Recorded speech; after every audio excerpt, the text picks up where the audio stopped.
మాదక ద్రవ్యాలను కలిగి ఉన్న 5 ఉత్పత్తులు. 1. Coca Cola. Doctor John Pemberton 1886లో కోకా కోలాను సృష్టించాడు.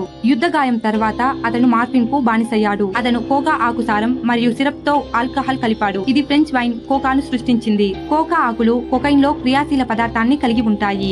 ఈ పానీయం అలసటకు నివారణగా విక్రయించబడింది. కోకా కోలా 1903లో దాని ఫార్ములా నుండి కొకైన్ ను తొలగించింది. 2. 7-అప్. 7-అప్ ను మొదట bib label lithiated lemon lime soda అని పిలిచేవారు. ఇందులో లిథియం సిట్రేట్ ఉంది. ఇందులోకి బైపోలార్ డిజార్డర్ చికిత్సకు వైద్యులు లిథియం ను ఉపయోగిస్తున్నారు. ఈ పానీయంలో 1950 వరకు లిథియం ఉండేది. 7 బహుశా లిథియం యొక్క అణుబరువును సూచిస్తుంది. అప్ బహుశా మూడ్ లిఫ్టింగ్ ప్రభావాలను సూచిస్తుంది. 3. గొంతు లాజెంజెస్. ప్రారంభ గొంతు లాజెంజెస్ కొకైన్ తో నిండి ఉండేవి. వాటిని స్వర ఒత్తిడికి చికిత్సలుగా మార్కెట్ చేశారు. కొకైన్ నొప్పిని తిమ్మిరి చేస్తుంది కానీ గొంతును దెబ్బతీస్తుంది. గాయకులు మరియు వక్తలు తమ స్వరాలను శాంతపరచడానికి వాటిని ఉపయోగిస్తారు. దీర్ఘకాలిక ఉపయోగం వ్యసనానికి దారితీస్తుంది.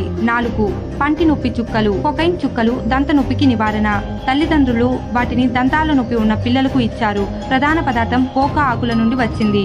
పిల్లలకు కొకైన్ ఇస్తున్నామని కుటుంబాలకు తెలియదు. 5. శ్రీమతి విన్స్లో యొక్క ఓదార్పు సిరప్. ఈ సిరప్ గజిబిజిగా ఉన్న పిల్లలను శాంతపరుస్తుందని హామీ ఇచ్చింది. ఇందులో మార్ఫిన్ మరియు ఆల్కహాల్ రెండూ ఉన్నాయి. తల్లులు సిరప్ ను విశ్వసించి క్రమం తప్పకుండా ఉపయోగించారు. కొంతమంది శిశువులు ఔషధం తీసుకున్న తర్వాత మరణించారు. మార్ఫిన్ తక్కువ మోతాదులో చంపగలదు. ప్రజల ఆగ్రహం 1906 డ్రగ్ లేబులింగ్ చట్టానికి దారితీసింది. ఈ సిరప్ 1930ల వరకు అమ్ముడైంది.